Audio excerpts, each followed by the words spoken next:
Hello, and welcome to another episode of KipsCrypt. In this episode, I am bringing you Phantom from Outer Space. This is a classic early 50s quickie, sci-fi quickie that is. Well, this film wasn't very popular back in its day, and it's still not very known today. But some of the stock footage was used in Killers from Space, which was a more popular film, and that's one I will be showing on here later at some point in time. One thing I want to talk about here are my top 5 sci-fi classic movies. And this means specifically space, aliens, or something involving space.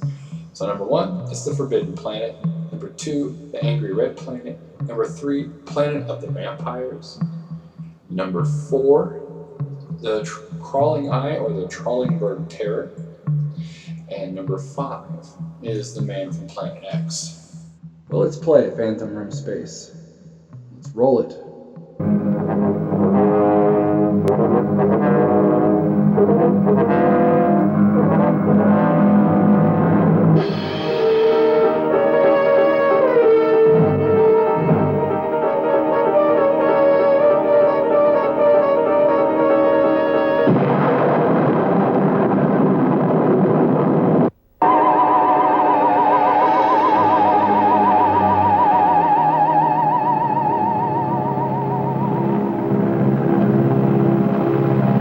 Washington, D.C., and in the files of the Central Bureau, there is a story so strange in its implications that it defies ordinary classification.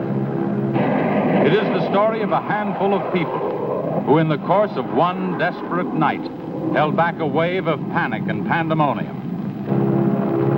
It began after sundown, time 7:15. As Flight A Coast Patrol from Travis Field was returning to base.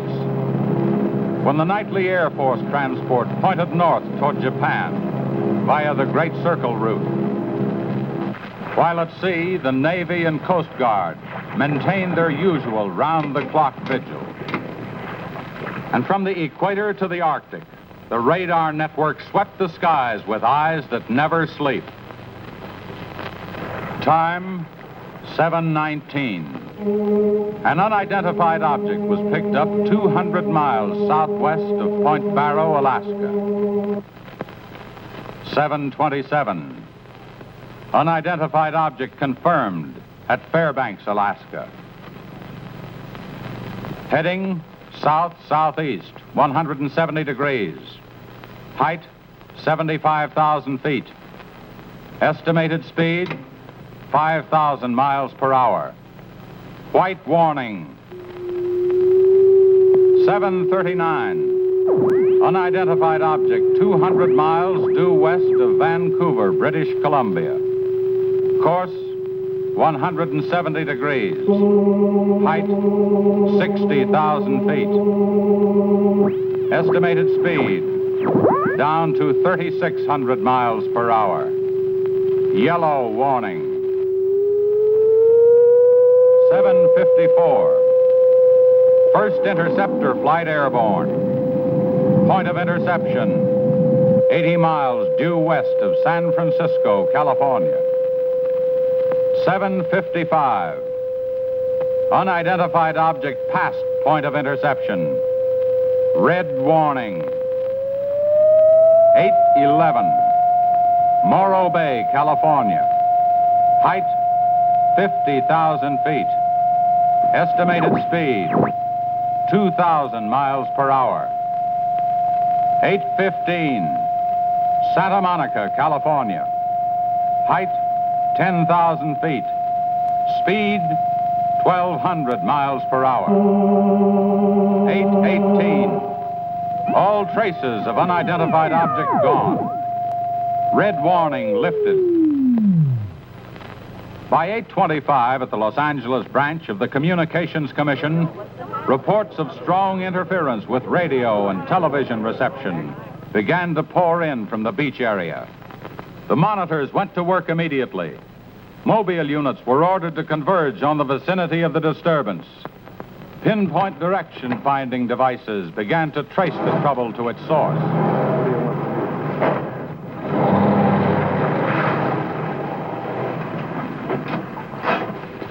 This is Mobile 1, Hazen speaking. We're at Ocean and Beacon Way, interference strength 2, bearing 27 degrees. Over. Mobile 1 from center. Roger. Over. Mobile Center from Mobile 7, over. Go ahead, Mobile 7. This is Mobile 7. We're at Pacific Center and Beach 4. Interference strength 3, bearing 39 degrees, over. This is Mobile Center. Roger. Stand by. Mobile 1 and Mobile 7. For Mobile Center, point of interception estimated 3 miles north of surf. Repeat, 3 miles north of surf. Acknowledge. This is Mobile 7, roger. Mobile 1, roger. Mobile 7, roger, we're going out. Okay, Charlie, let's get moving.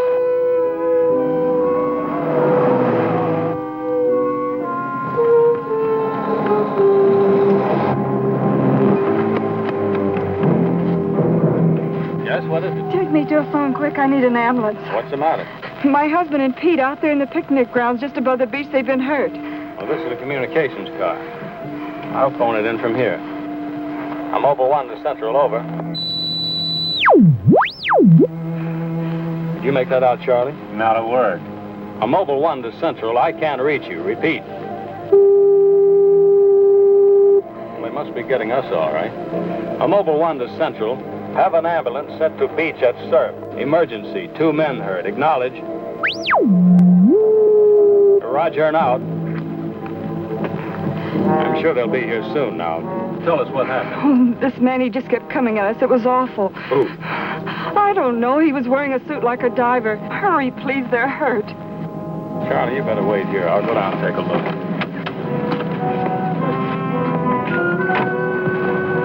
The young woman's hysteria became obvious as they reached the picnic grounds at the beach.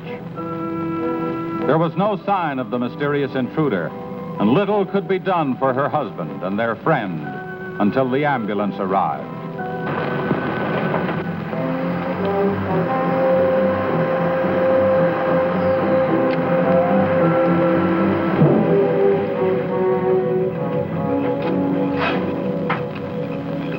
Hi, fellas.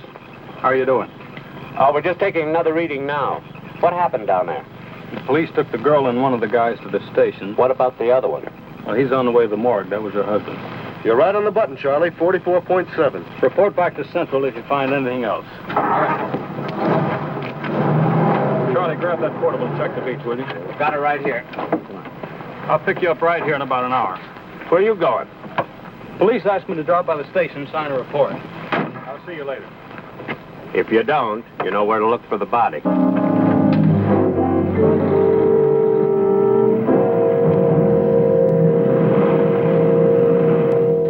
Like I said, we were just starting to eat when we heard something tracking through the sand toward us. I looked up and couldn't see anything. Then Betty screamed. At what? I thought you couldn't see anything. At first we couldn't. Then this guy started toward us. What kind of a guy? How should I know? He was wearing some kind of a helmet over his head. He could have been a deep-sea diver or anything. All right. After you saw this diver, what happened? Well, we jumped up. Ed, that was Betty's husband, yelled at him to stop. But he just kept coming. I never saw anything like it. He didn't say anything. He just kept moving in. And then you say he attacked you. Well, we didn't give him a chance. Ed grabbed a piece of wood and took a swing at him. That didn't stop him. He caught the end. That's all I remember. Just because a man's taking a walk, there's no reason to slug him. Besides, you don't look like a guy who frightens so easy. How would you feel if somebody with a crazy helmet with pipes sticking out of it came at you in the dark? And look, I know this sounds crazy, but there wasn't any head in that helmet. No head. No head at all. It's the truth. I think you need some coffee. I don't want anything. It's all the same to you, Lieutenant. I've got to pick up one of my men at the beach. Okay, thanks for coming down, Hazen. Hope I didn't put you out. No trouble. So long. You too. All right, let's start at the beginning. How well did you know the dead man? And his wife? Betty and I went to school together. I knew Ed a year. How long were they married? About a year. Wasn't her husband a little older than she? I don't know. But you said you and Mrs. Evans went to school together. And you never discussed anything personal with her? She did mention he was older, yes. How much? 15, 20 years. What difference does that make? That wasn't too hard now, was it? Where do you live? 629 and a half East Palm Court. Why? That's where the Evans live, isn't it? Yeah, I board with them. You do, huh? Now, Mrs. Evans is a good-looking woman. What are you trying to say?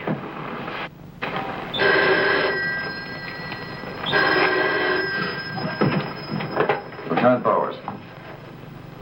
Where? Yeah, I got it. I'll leave right away. Bit of a murder. Near the beach. Keep an eye on this guy until I get back. What do you mean? You'll stay right where you are. At least until Mrs. Evans feels well enough to talk. What do you want from her? Oh, I just want to see if your story checks with hers. After all, you went to school together, remember?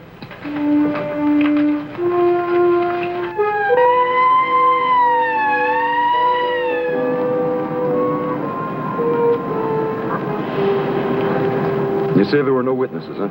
None yet. Anything missing? I don't think so. The cash register wasn't touched. Get a breakdown of the inventory as soon as you can. What about fingerprints? The boys are working on them now.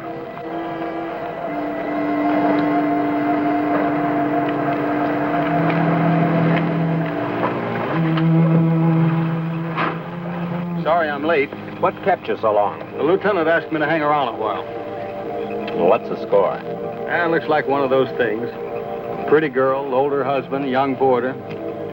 Kid claims some guy without a head knocked the old man off. You don't say. Anything else? Yeah, he had a diver's outfit with horns. No. He's going to have to do better than that. How are we doing? I took a reading about 10 minutes ago. The radiation is going out with the tide. What about the radio phone? It's working fine again. I just got a call from Central. They said Mobile 7 picked up some new trouble northeast of here. Here we go again. Hop in.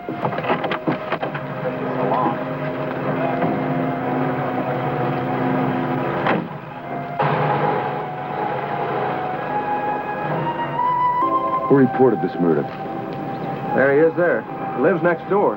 His name's George Nelson. Hey, Mr. Nelson. Yes, sir. Come here, will you? I'm Lieutenant Bowers, homicide. You found this body? That's right. He must have just locked up for the night when this happened. How do you know that? Well, he usually does around this time. What were you doing here? I was sitting home watching the fights on TV, and all of a sudden the thing started acting up. What has that got to do with it? Well, you don't know this set. You know, it wouldn't work at all when I came home to supper. Then all of a sudden it cleared up fine. So I thought, well, I'll get set to look at the fights again, and all of a sudden out it goes again. So I thought maybe the battery station down here was overcharging the circuit, and so I came down to take a look, that's all. Hey, don't you ever quit work? What's up this time? Another murder? What are you doing here, Hazen? Same as before. Still trying to track down that signal interference. Say, does that stuff work on TV, too? Well, it has been for hours. What'd I tell you? What's the matter? Seems to set one on the blink. Well, at least we know we're on the right track. How'd you make out with that boarder? You're still sticking to a story. The guy had no head. Well, I'll be seeing you. So long. Right. Come on, Charlie.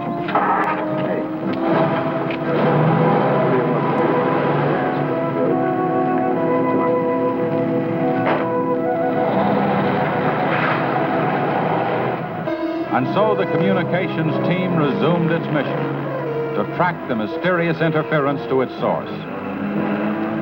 Via accurate readings taken at regular intervals by stationary and mobile units, it was determined that the disturbance was moving in a northeasterly direction. By 10:34, Mobile Center had pinpointed the disturbance at the edge of the Huntington oil fields. Units 1 and 7 were instructed to close in.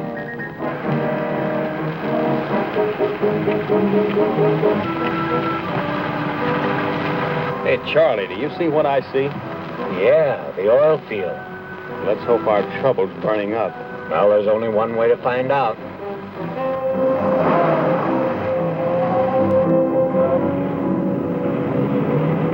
Look, Sarge. 2 murders and an explosion in one precinct is big news. Now, come on, you can't pin it all on the young boarder. Or can you? Very funny. Yeah? I'm Hazen of the Communications Commission. Oh, the lieutenant's waiting for you. Thank you. What's a wheel? You heard the man, Communications Commission. Tommy, this kind of interference happen very often? Never anything like this. It's on the move all the time. Means some harm with the transmitter in the car. It's not a transmitter. We don't get a definite disturbance, just interference. Then you have no idea of what it is, huh? Not yet. How are you making out? Not so good. You were here when I questioned that boy about the murder at the beach. Did you get anything more out of it? Yeah. Come on with me. You might want to see this.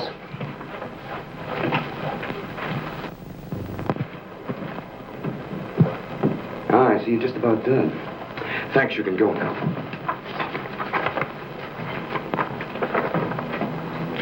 Are you sure this is what the man looks like? What do you say, Betty? Well, just about, only I think the tubes were a little lower down. And you still insist there was no head inside the helmet? I'm positive there wasn't. What about you? Well, it was dark. I couldn't swear to it. Thanks, that'll be all. You mean we can go now? Yeah, for the time being. Just stick close to home. I may want to see you again tomorrow. We'll be there. Come on, Betty. Kind of changed your mind about those two, haven't you? Yeah, I guess I have. Hey, Lou, bring in the old man, will you? Don't tell me you believe this story about this whatever it is. I know, it sounds as phony as it ever did. But, oh, sit down, will you, please? You're the watchman at the Huntington oil fields? Oh, yes, sir. I've been with the company for over 22 years, sir. Yeah. Will you tell Mr. Hazen here exactly what happened?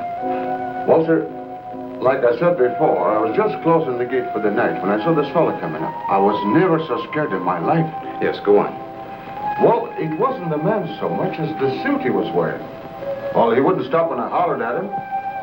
He just pushed his way right in there through the gate and walked right up to the tank. Now, you carry a gun? Did you try to stop him? Oh, well, he was much too close to the tank. I was afraid to shoot. So I thought I might call for help. And just as I got to the shack, the tank blew up. Oh, you should see the sight. Yeah, sir, can you give us a description of this man? How would you say he was dressed? Well, sir, like I said before, he wore a sort of pliers, not outfit, with a helmet attached to it. How tall was he? Oh, he was a giant of a man. And he had tubes sticking out of that thing, that helmet he wore. Can you tell us what his face looked like? Well, sir, though he got pretty close to me, I could swear the man had no face. Now, if you saw this man again, would you recognize him? I mean by his outfit. Oh, I'll never forget that sight if I live to be 100, sir. Would you say this is the man? Wait, sure, that's him. Thank you very much. You may go now. All right, sir. Thank you. Well, Hazen, what do you say now? Beats me. The descriptions check all right. This could be some kind of flying suit. High altitude equipment. Yeah, that's what I've been thinking. Well, how do you explain that stuff about the missing head? No, we can discount that. These people were frightened. It was night. Nobody really took a close look at it. I guess you're right. But whoever he is, that outfit doesn't look like one of ours. Of course, he could have been dropped by parachute. You mean sabotage? We're checking.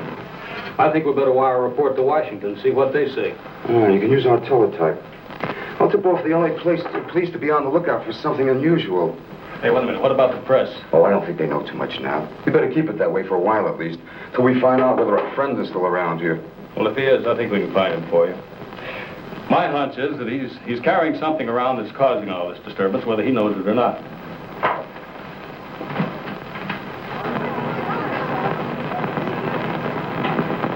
Yeah. Kill that page 1 lead. They let the boarder and the girl go. How do I know? Maybe the lieutenant thinks that the guy in a flying suit knocked off the husband. Nah. No, not a chance. Not a chance of an exclusive on that picture. They're making a blanket release in the morning.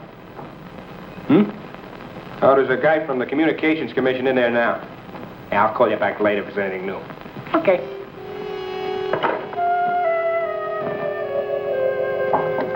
Come in. Sorry to interrupt you, Lieutenant. Yeah, what is it, Jim? There's a teletype cam for you. Oh, thanks, Jim. We're waiting for it. That was fast.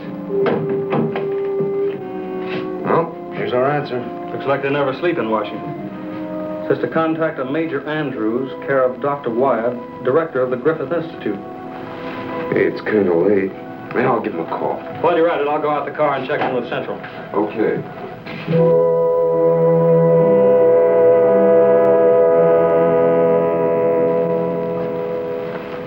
Well, that's the story up till now. We got in touch with Washington. They told us to contact you here. Very interesting. What do you think, Doctor? When I see something like this, I understand why you gentlemen might have thought sabotage was involved.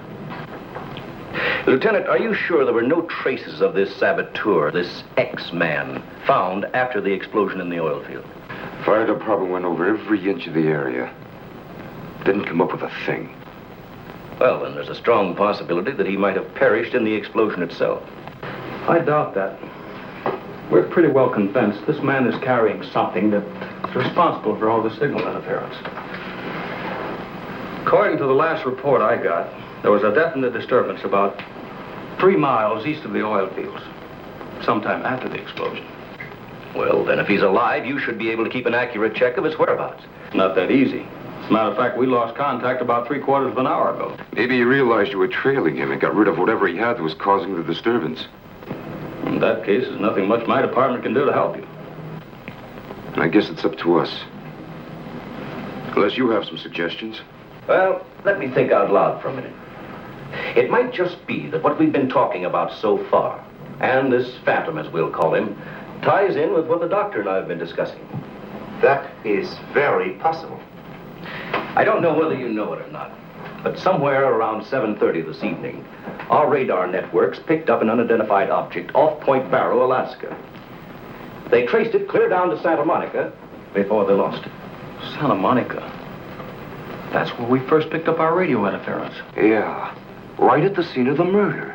Well, then, if all these things tally up, we've got some idea of how our man got here. You mean that he came in some plane? In that case, somebody would have seen it land and take off again. Or did it crash? No.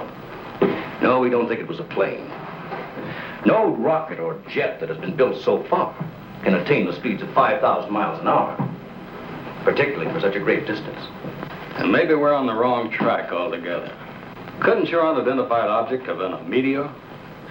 They travel at a terrific speed. Yes, fast enough for most of them to burn themselves out the moment they hit the Earth's atmosphere. And did it occur to you that meteors are not very likely to travel horizontally, all the way from the North Pole to California? Well, if it wasn't a meteor, or a flying missile of some type, how do you figure this phantom ties in? We're not sure that he does.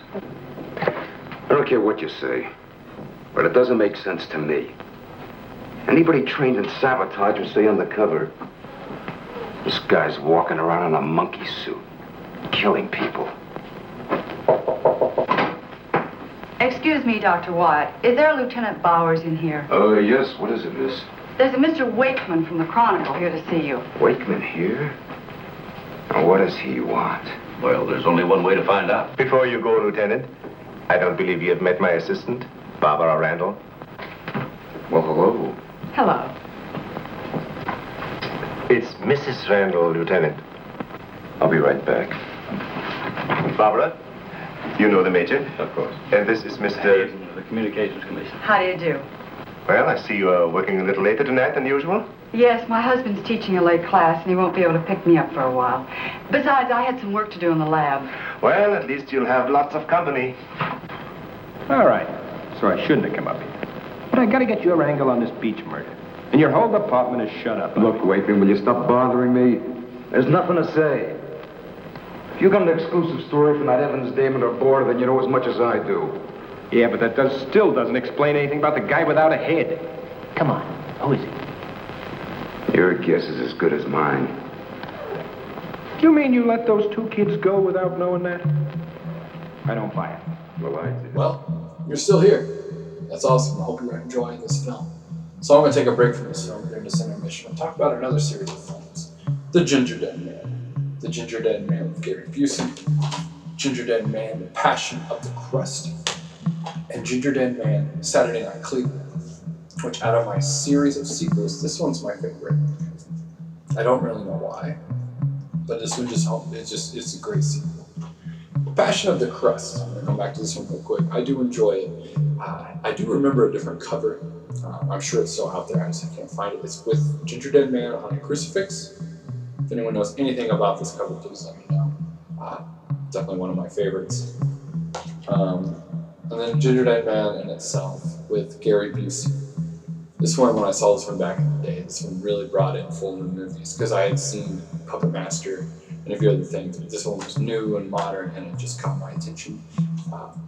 I don't really know what it's about, like what about it is anyway that did it, but I enjoy it. Ginger Dead Man, if you haven't seen them, check them out. You may or may not enjoy them. I enjoy them to the fullest, but let's get back to the Phantom from Space. But first, let's enjoy a trailer of the Ginger Dead Man. One woman is about to confront her past. We gotta fight back.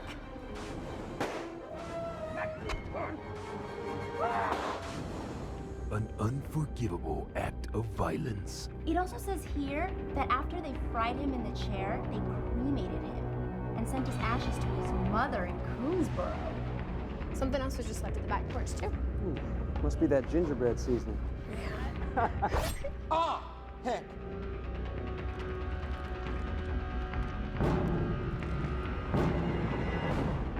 An unholy curse. What is that fucker anyway? I think I know what. I mean, who it is.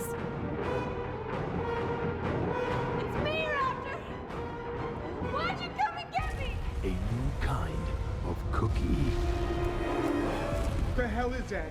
Well, it sure ain't the Pillsbury fucking dope boy.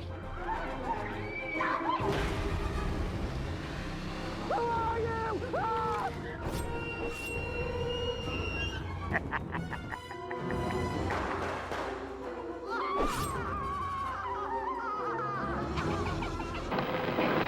That's right. Now get in touch with Charlie in Mobile 1 and have him call for me here. Okay, honey. Well, did you come up with anything? No, we're just briefing Barbara here. It's just amazing the way you've been able to put these things together. Don't kid yourself, Mrs. Randall. It seems the press knows as much about it as we do. Well, let's hope they don't come to the same conclusions. A few lurid headlines, and every fool in the country will be seeing phantoms in spacesuits and men from Mars all over the place. Yes, I can imagine. And mass hysteria is difficult to check once it gets started. That's why we've got to move fast. Well, from the looks of things, I guess it's up to me. I'll be in touch with you as soon as I hear anything. See you. By 12:30 a.m., the dragnet was in operation. Mobile units patrolled the streets and countryside. They covered an area 35 miles square. Special and sensitive equipment was prepared for action. Everyone on the job was ready to move on the first signal from the Communications Commission. Monitor Corona to Mobile Center, strength 4, Brickyard at 160th, moving toward oil fields. Contact your units. Over and out. Units 1 and 7 from Mobile Center. Units 1 and 7 from Mobile Center. Strength 4, interference at 160th in the oil field. Moving due east. Close in. Repeating, strength 4, interference at 160th in the oil field. Close in.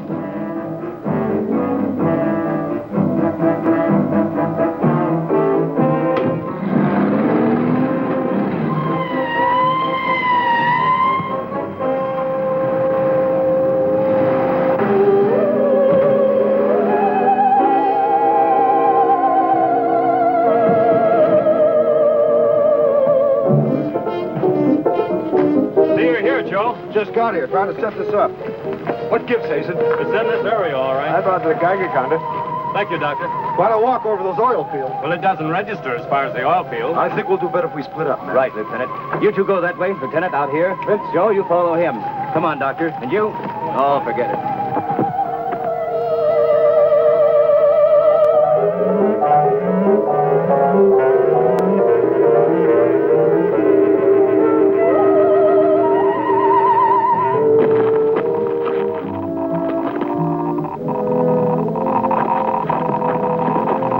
Hazen, look at this. Yeah, points this way. Hey, Joe. Joe.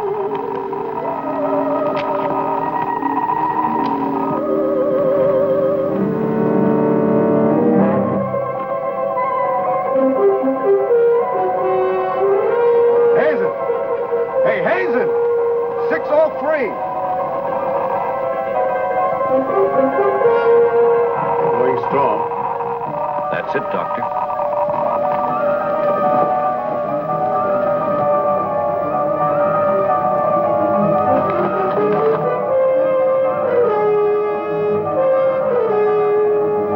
It's leading this way.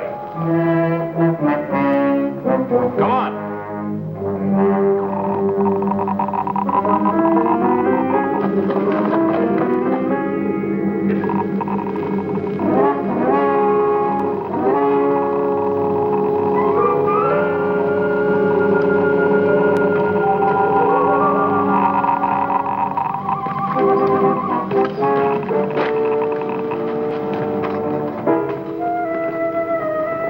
It's this way. Come on.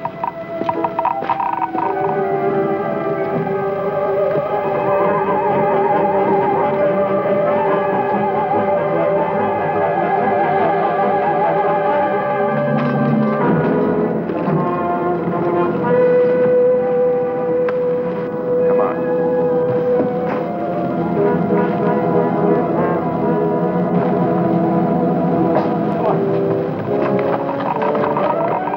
They're going strong. Good. That's right. Checks with me. Sure does. He's here. We saw him. There he goes. Come on!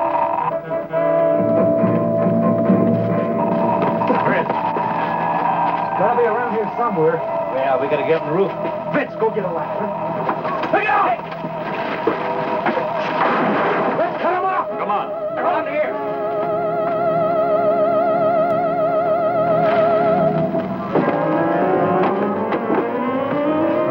Anybody see him? There he is!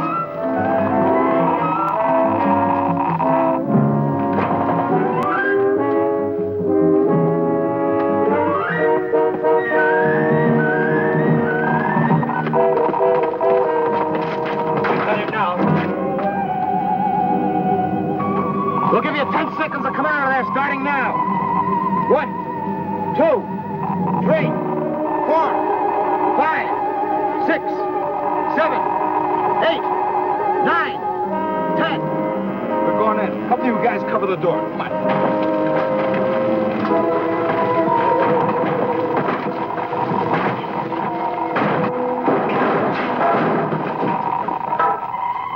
Why, there's nobody in here. Possible. We saw him come in. Maybe he went out of the window. We won't get very far. Don't touch anything till we check for fingerprints. Oh, Doctor, over here. He left his suit and his helmet. Hey, let's spread that thing out so I can get a good shot of it. Keep away, you fool. What's the matter? For your information, that's a Geiger counter, and it says hands off. I think you'd better wait outside. I just have a job to do. So do we. And I'm afraid ours will have to come first. Now, there's no radiation from the helmet. But look at this. So that's what's been causing all this trouble. Charlie, you know where we can pick up a lead-lined box in a hurry? Well, Mobile 7 should have one. They're right outside. I'll take a look. Hurry it up, will you? Unbelievable. Now, we all thought that this phantom might be carrying some device which was causing all the signal interference. But to learn that it's due to the very clothes on his body. That's not the only thing that bothers me. Did any of you get a good look at his face? Not me. He's too far away. Well, I did. Unless I'm mistaken, that helmet was empty. Say, where am I going to put this stuff? Oh, put it in Dr. Wyatt's station. Yeah, we take it back to the Institute. Right. Find out anything? No, that's all right. You can handle that.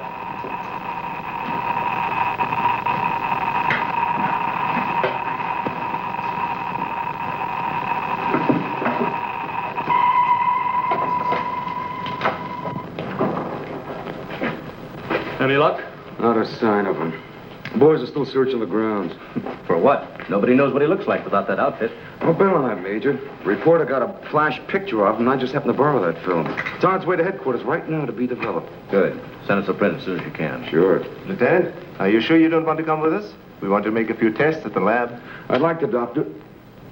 Would you know the situation? I gotta get that guy. Let me know how you make out, will you? Yeah, we'll do that, sure.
We were just on our way home when we saw you drive in. Good evening, Barbara. Hello, Bill. I see we got here just in time. Anything new? Lots of excitement, but that's all. Major, you know Barbara's husband? Oh, of course. How are you? How are you? Hey, it's a nice-looking dog you've got there. What's his name? His name? Venus. Say, Bill, I hate to ask this, but something important has come up, and I wonder, can we borrow Barbara for about an hour or so? I suppose so. Of course. Darling, why don't you go and do the shopping? Here's the list. The market's open all evening. I may as well. See you later, Helen. I'll take the dog and tie her up. Thank you, Bill. Good night. Good night. I'll give you a hand with it. Oh, thanks, Doc. Easy now. Look out for your fingers. All right. Look out now. Don't drop it. Come on. Venus, come back here. Venus, come back here.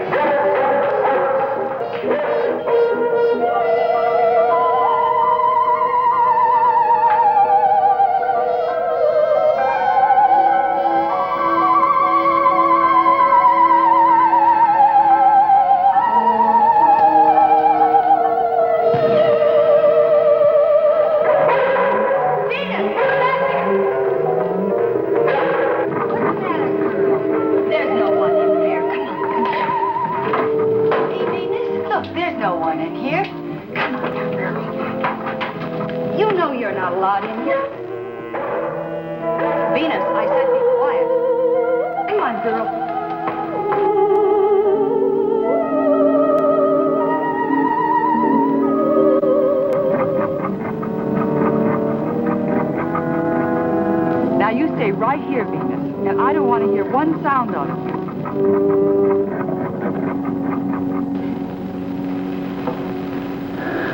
You were right, Doctor. There are no fingerprints anywhere. What's all this? Hey, don't touch anything. You better put some gloves on. Our friend, Mr. X, left this suit at the oil refinery. You mean you were that close to him and you didn't catch him? I'm afraid so. That's up to the police now. Hand me those shears. I want to cut up this material to work with it.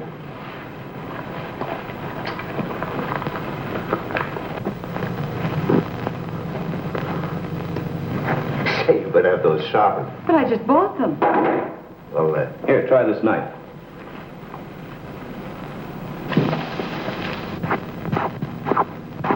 That still won't cut. Let me try.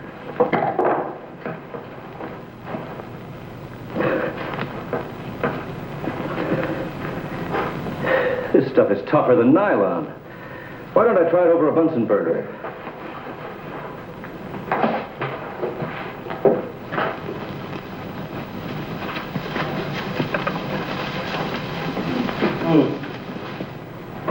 It doesn't burn either. Let's take a look at it under the microscope. Look, it's magnetic. Magnetic?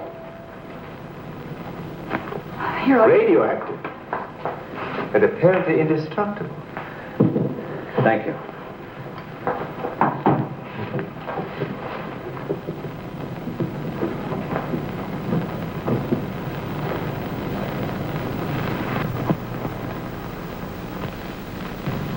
What's the matter? You tell me. Take a look at that weed.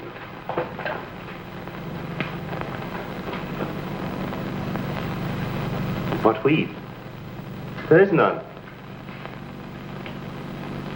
This material is one solid mass. May I see it?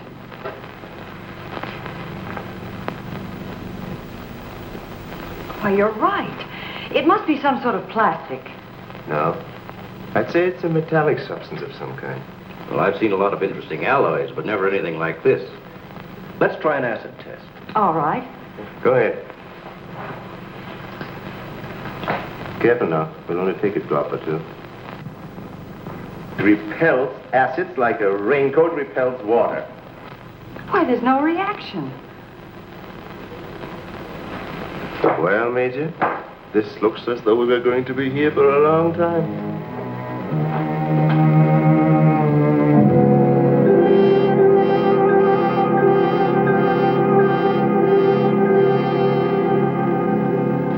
Now we have it. The helmet is not radioactive. The suit is. There is no doubt. This spacesuit is conditioned to function above 63,000 feet, where human blood would boil, resulting in the body expanding to twice its size. And death, of course. I know. And it must withstand pressure and counterpressure. Also, it must be so supercharged it can function in thin atmosphere. Now, let's see what it is that is left in this breathing apparatus. Well, how are you doing?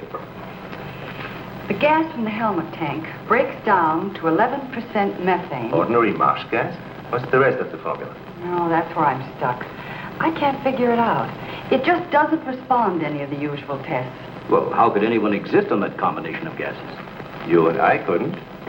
But apparently someone can. Oh, Doctor, are you trying to say that our X-Man doesn't breathe oxygen and hasn't the metabolism of a normal human? I really don't know. From what we've seen, he has some physical characteristics which make him appear human. But added to them is this fabulous radioactivity that none of us could stand. I am puzzled.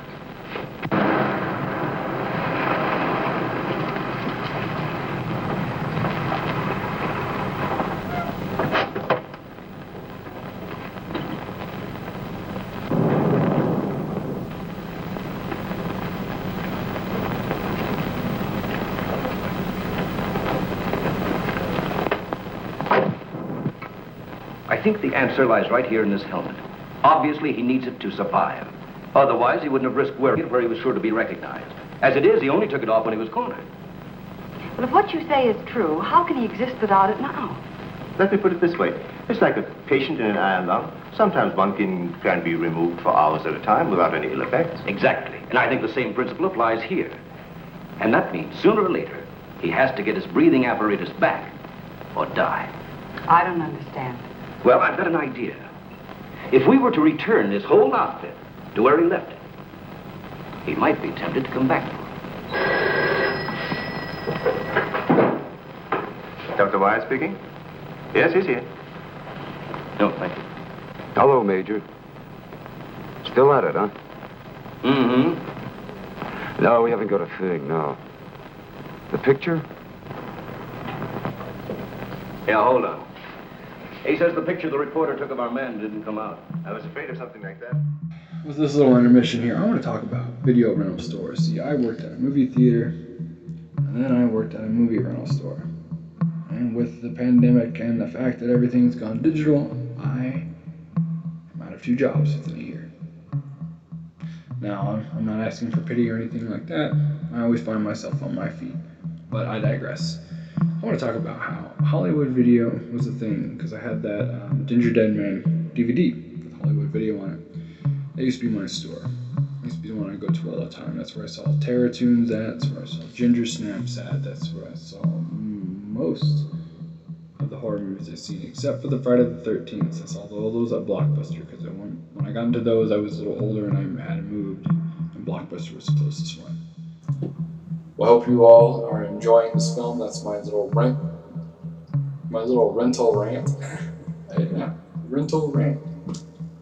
Let's get back to the Phantom in space. Radioactivity must have burned the emulsion.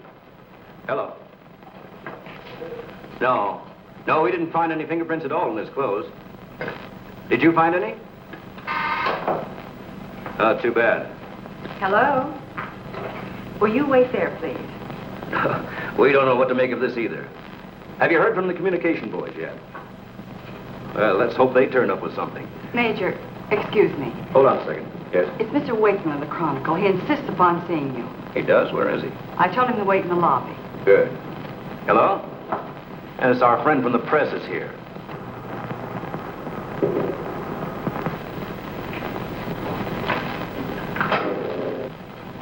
Don't worry, I wouldn't dare let anyone in on anything.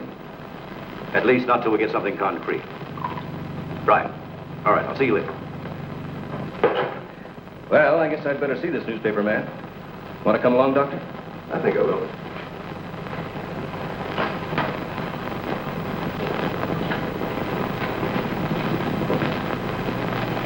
Oh, hello. Remember me?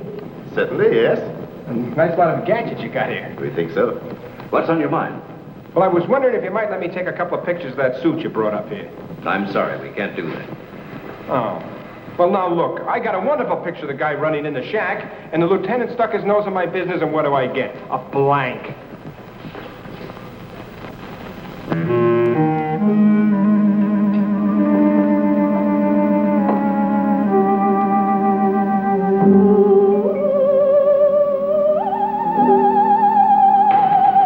Is that you, Doctor?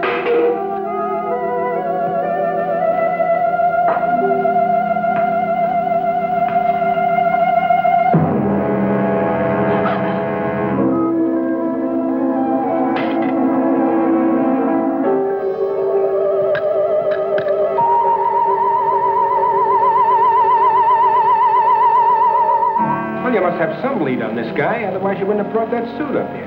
Well, let's just say we were curious.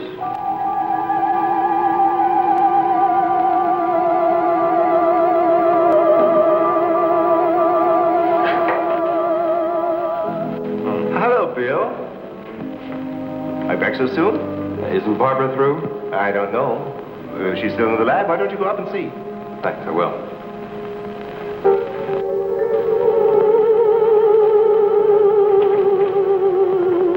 Barbara? Barbara, are you in there? Bill, listen to me. I'm not alone. Someone is in here with me. I can't see him. He locked the door and has the key. I'll break the door down. No, Bill, don't, please. You better get help. You mean I'd come all the way up here for nothing? I'm afraid so. Good night. Yes. Good night, Mr. Wakeman. Good night.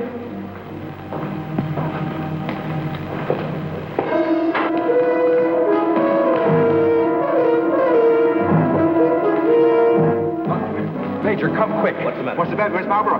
In the lab. The door's locked and there's someone in there with her.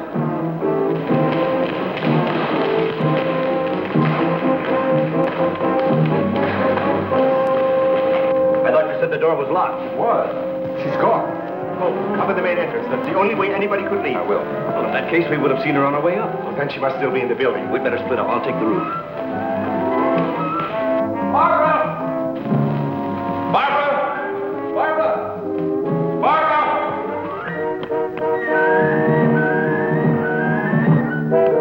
Barbara! Barbara! Where are you? Barbara!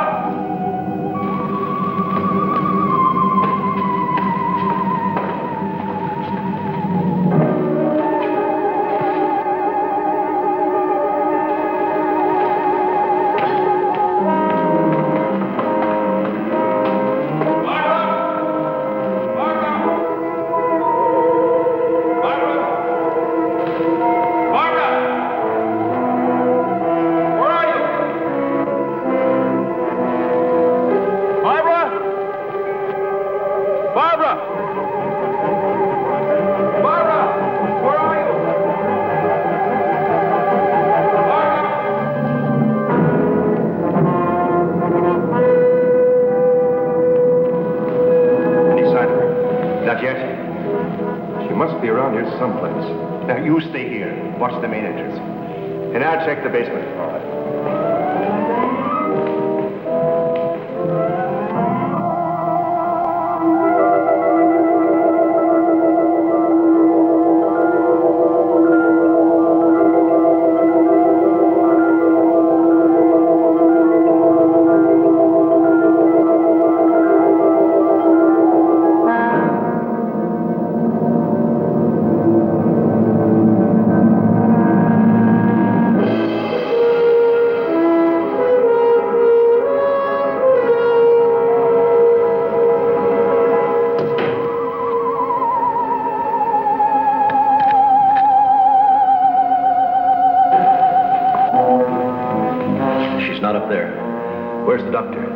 went down to the basement. Here he comes. You didn't find her? No. I'd better call the police. But there's no telling what could happen to her in the meantime. No, take it easy. We're doing the best we can. But she said she was locked in, and she couldn't see who did it. Can you explain that? No, not yet.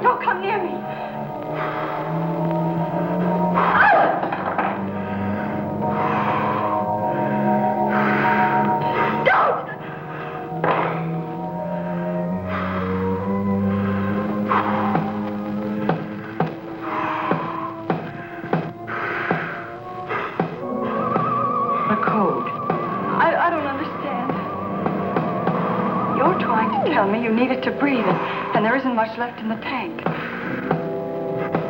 1, 1, 2, 1, 1, 2, 3.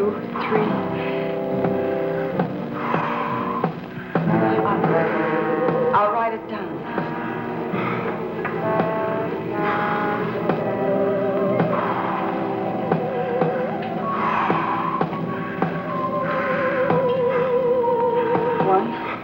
One, 2. 1, 2, 3.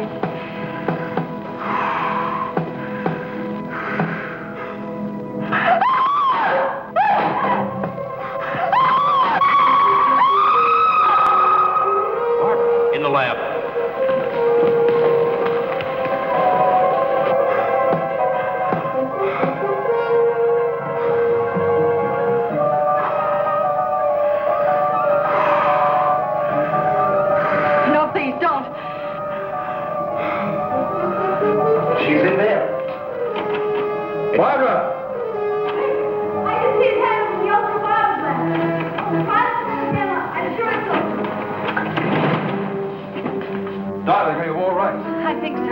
I'm looking for him. I just saw him, so he must be in here.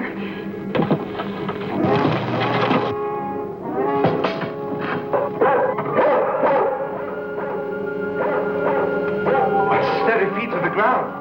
He would be killed. I better go.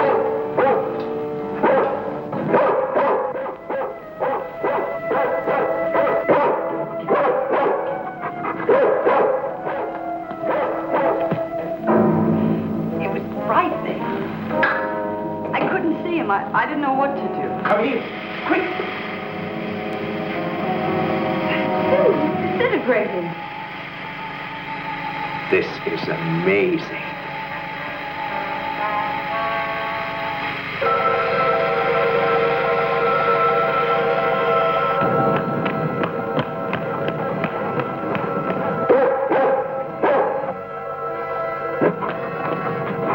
Now, quiet down, Venus. Quiet down.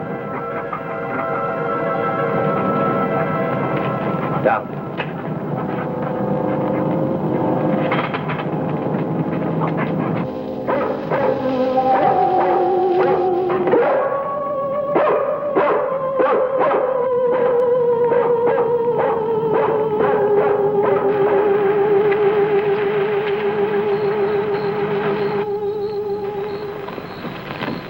Mobile Center from Mobile 1, come in, please. This is Mobile Center. Go ahead. Get hold of Major Andrews or Dr. Wyatt at the Institute. I want to talk to either one of them. I will do. Stand by, Mobile 1. Dr. Wyatt speaking. Oh, yes, Mr. Hazen. Yes, we're still at it. Lots and lots of excitement, but nothing definite yet. Have you anything to say? The trouble seems to be just about gone. We get a flash in the direction of the observatory once in a while, but I figure that's because of the outfit you're testing. Yes. Lieutenant Bowers ought to be here any minute. Of course. How long will it take you to get up here? Good. See you then.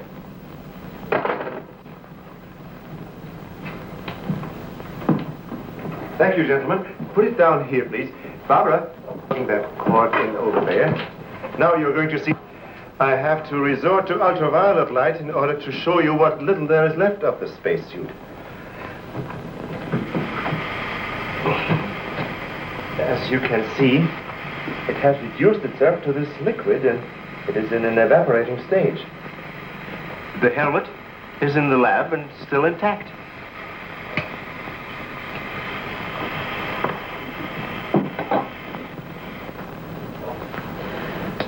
This is amazing. All the radiation in this suit would be fatal to a normal human being wearing it. Of course. And furthermore, our respiratory system could never simulate gases such as we have found in that breathing device. Well, then we have to assume our so-called X-Man carried his own atmosphere with him. Excuse me, but as a matter of curiosity, why do we refer to this thing as a him?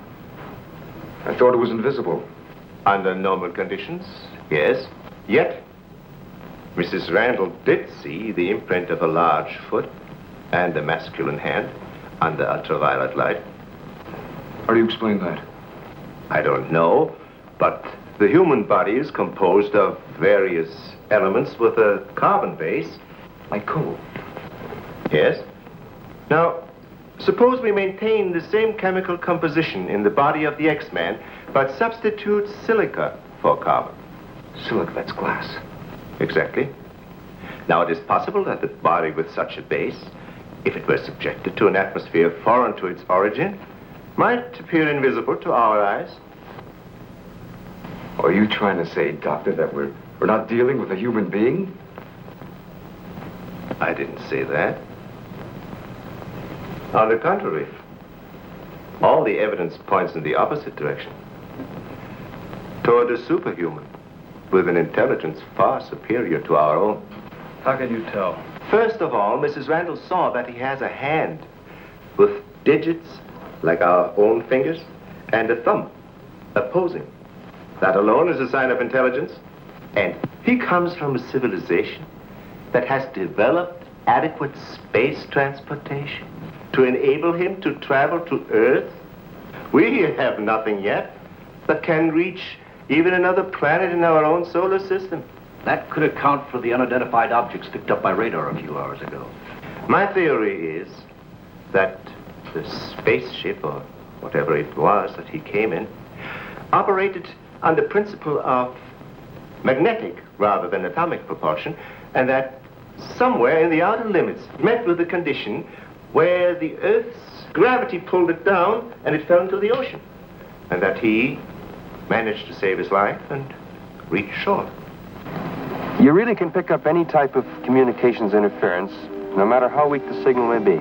Sure thing. We were on his trail from the minute he left the beach. I never knew you carried such sensitive instruments in your car.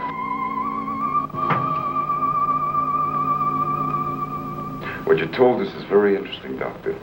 But I've got to make an official report to headquarters. Are you willing to be quoted that the criminal we're after is a creature from another world? All I can say is, we know that our Earth is not the only planet capable of sustaining life in one form or another. You can quote that. All I've got to go by is some footprints in a hand. That isn't much. No fingerprints, no description, no nothing. And we're after a killer. Has it occurred to you that our X-Man has no apparent motivation for his acts, and might therefore not be an intentional criminal at all? You have a point there. Hey, wait a minute. Come to think of it, the young boarder we suspected, he did say that the girl's husband threw the first punch. So? So that could have been enough to provoke the strange creature. And the same could have happened at the second murder. Sure. But what about the fire in the oil fields? Evidently, our man sensed the presence of some gases, which he thought might be utilized in his breathing apparatus. Yeah, that could account for his presence at the oil refineries, where something went wrong, causing the explosion. Too bad he got wise to us and took off his uniform, or we'd have been able to catch up with him by now.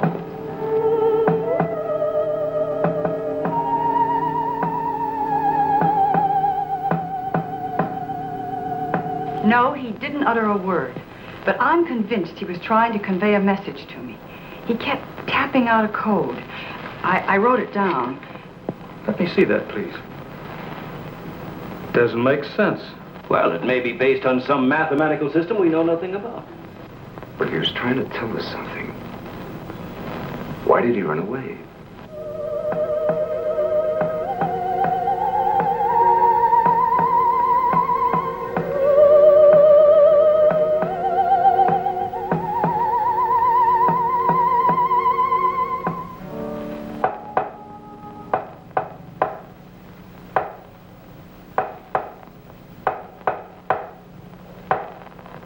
What do you think of that? Hell, Hazen must be crazy sending out stuff like that. I guess so. Why don't you try and get a hold of him? Yeah. Mobile 1 from Mobile Center. Come in, please.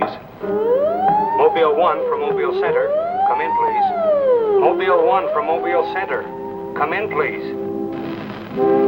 Hey, that's Central calling.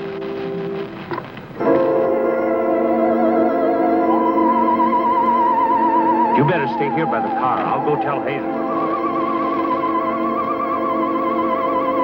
Yes, Kip Champeaux. Of course, I'll mail you a complete report first thing in the morning. Yes, sir, thank you. Oh, and I'm awfully sorry to disturb you so late at night. Right, good night, sir. He's around here, this invisible guy. He was in the car. How do you know? I was talking to Randall outside when I heard Central calling. Before I could get over to answer, I saw the door open and shut by itself. He's desperate. For all we know, he could be trying to send a distress signal to his home base, wherever that is. Well, let's hope he doesn't get through. We've got enough problems with just one of those guys. Well, at least we know he's around in the vicinity, and it's obvious what keeps him around. Of course. He's got to come back for what little gas there is left in his helmet. And when he does...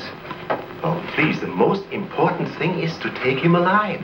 If we can only make each other understand, there's no telling how much science can profit. I'll go along with that, Doctor. But I've got to make sure that once he's cornered, I'll be able to hang on to him. I think we're all agreed on that.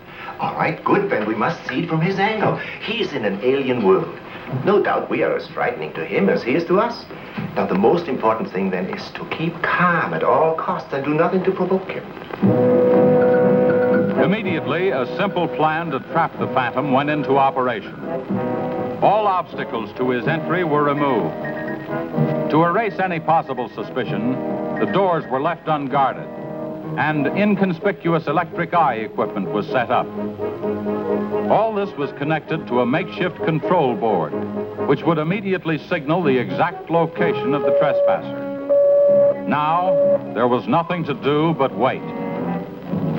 The one road leading to the Institute was blocked off to make certain no outsider would upset the plans or interfere in any way. What's the big idea? Sorry, nobody's allowed through here. Who says so? Lieutenant Bauer's orders. Oh, is he up there? He might be. Well, you get word to him that Joe Wakeman of the Chronicle is here. Sorry, bud, I can't leave.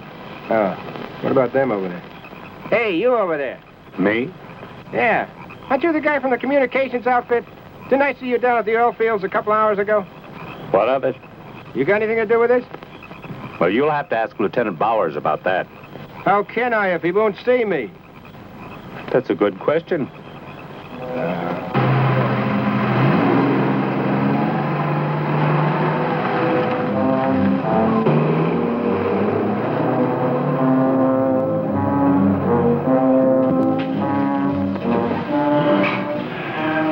Well, it's 3:45. Sure taking his time.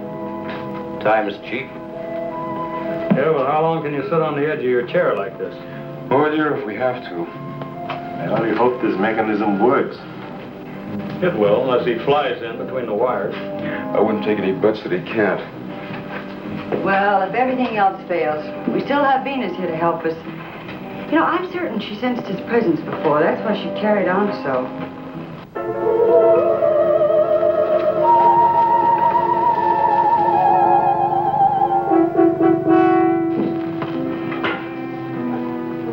What's the matter, Lieutenant? Is this thing getting you? Oh, no. I'm just thinking about public reaction to all this. I'll give something to the press by morning.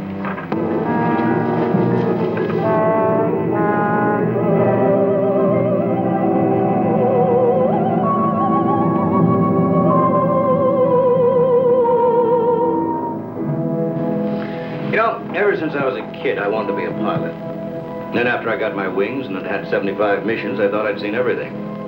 Now, after all this, I know I haven't seen anything. He's here. The back entrance. Let's head him off. Remember, now, take it easy. Don't crash.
Trying to do? Well, it's the reporter. Yeah, it sure is. What's going on around here? You guys crazy?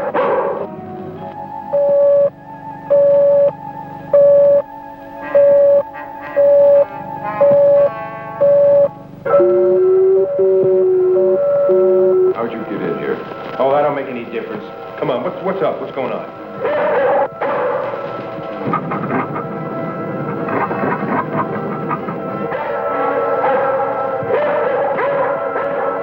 Lieutenant, you better tell him. I'll reset the wires.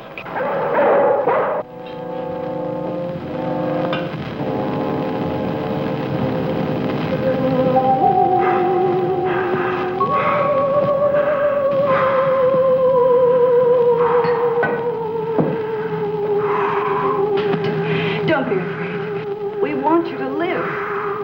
Don't you understand? Can't you speak?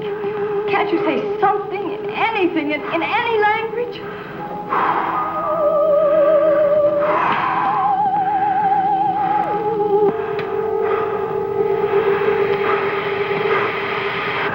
Listen, everybody. He's in the lab with me now. He's in the lab with me now. Venus, be quiet. The door is unlocked. Hurry, he's having trouble breathing. I don't think he can last much longer. And please, don't let Venus get at him.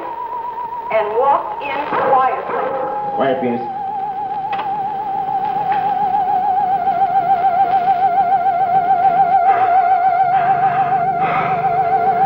It's unbelievable.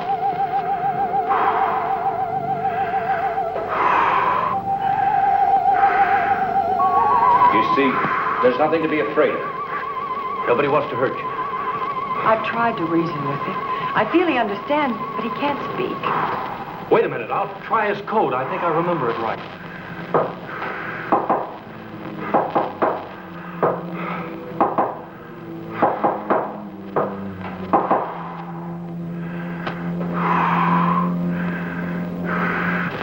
Better plug in the ultraviolet light.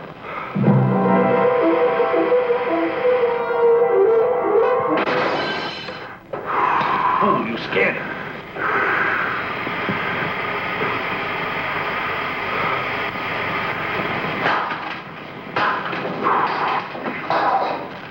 Look, there goes Venus.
pictures over there.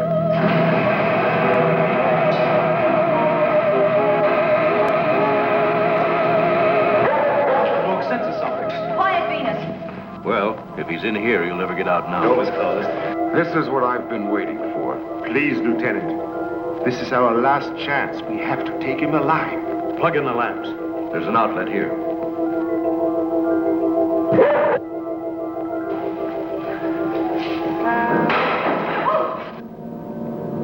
He must be up there.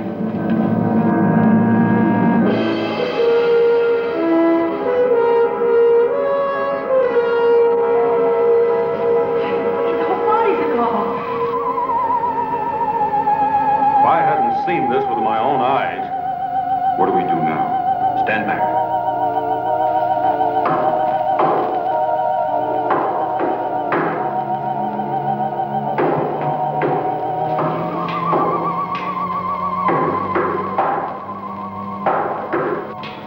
Amazing. This code again. Look. He's trying to speak, but no sound is coming out of his mouth. Look at Venus.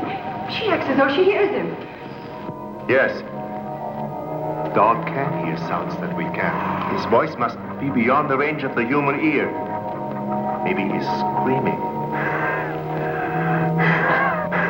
He's suffocating. The glow, it's almost gone.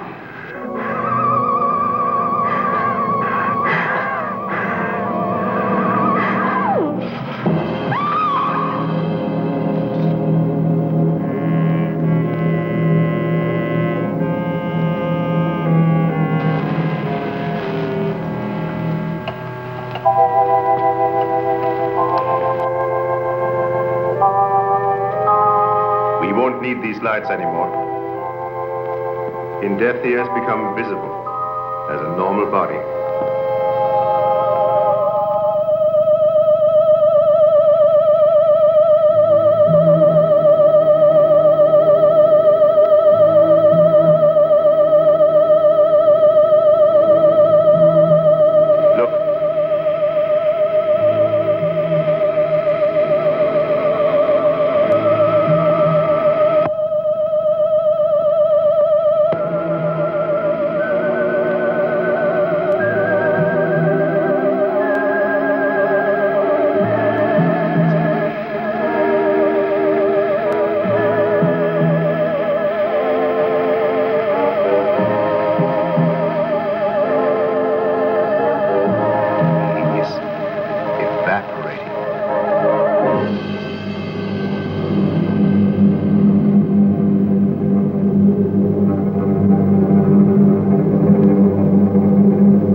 Body went through the final phases of life.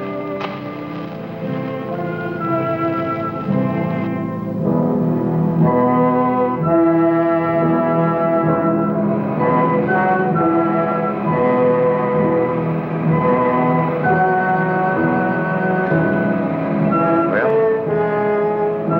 it's morning.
that's the end of the film, The Phantom from Space.